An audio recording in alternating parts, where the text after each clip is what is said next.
de los cuentos de Silvia Fantozzi.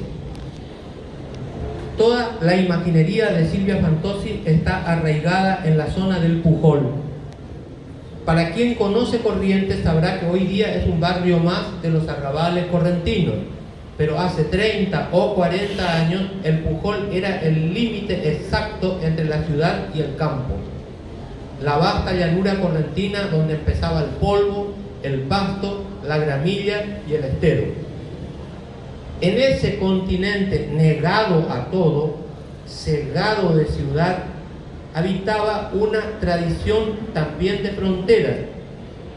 La gente del campo mal aclimatada en el borde de la ciudad, en el confín de Corrientes, luchaba por conservar creencias, música, tradiciones, comidas que sobrevivieran lejos de la céntrica calle Junín, emblema de la modernidad correntina, pleno centro de Corrientes.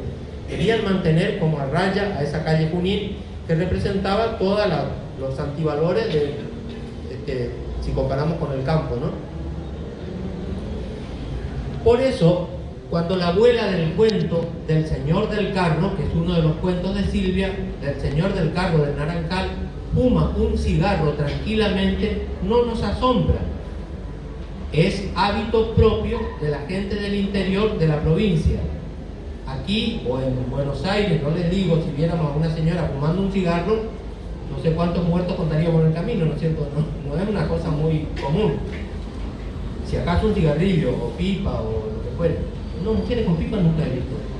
¿Por qué mujeres no fuman pipa? Bueno, dejamos para otro momento.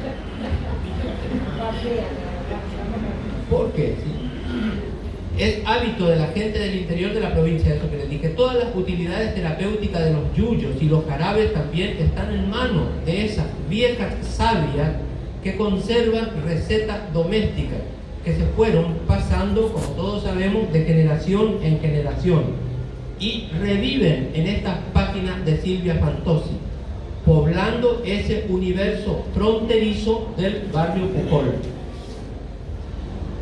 Hoy es luna llena y viene el señor del carro de Azorio, le advierte la abuela, y desencanta de ahí en más cada recodo del mundo, tal como lo conocíamos hasta ese momento.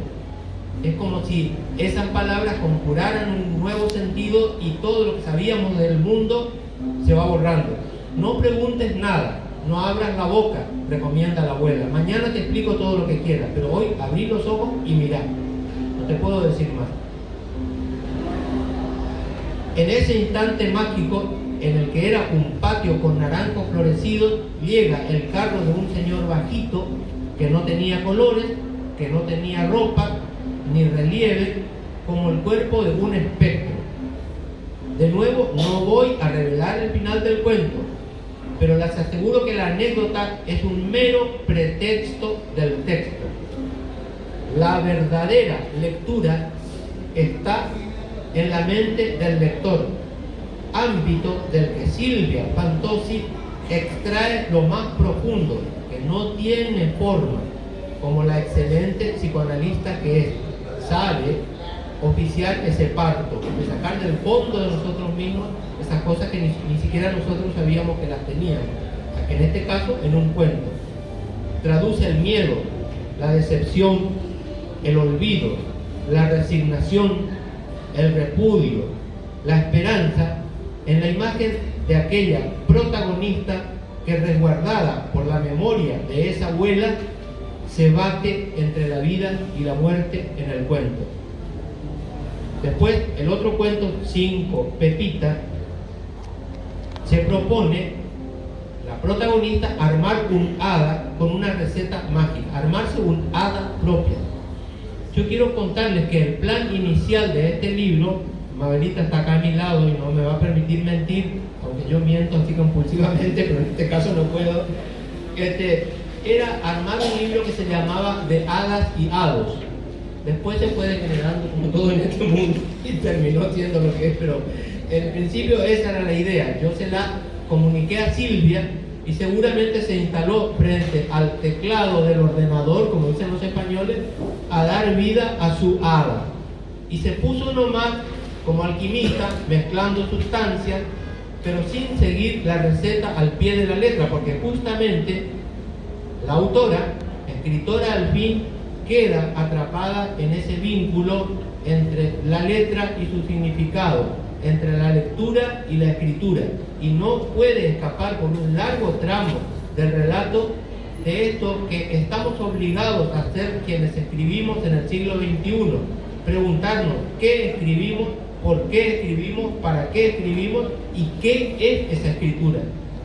En el cuento, en frases muy breves, hay párrafos muy iluminadores de esto, que yo creo que le salió sin querer, pero salió.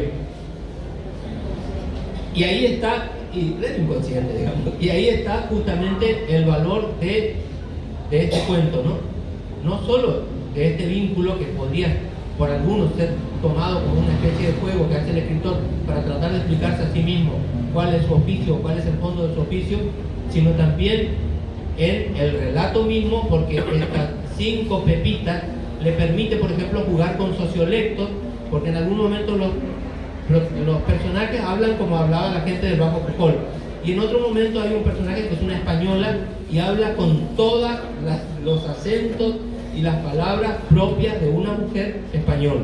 Allí se puede ver cómo se confrontan dos mundos lingüísticos en un cuento pequeño, vuelvo a decirles, pero que tiene muchísimas derivaciones. No voy a seguir contando porque se me va a escapar el final, pero el hada al final termina armándose al lado del orto, porque como ella no siguió la receta, se arma otra cosa, y eso es lo que ustedes tienen que descubrir por sí mismos, porque todos somos buenos lectores. Para eso estamos en una feria del libro. Un abrazo grande.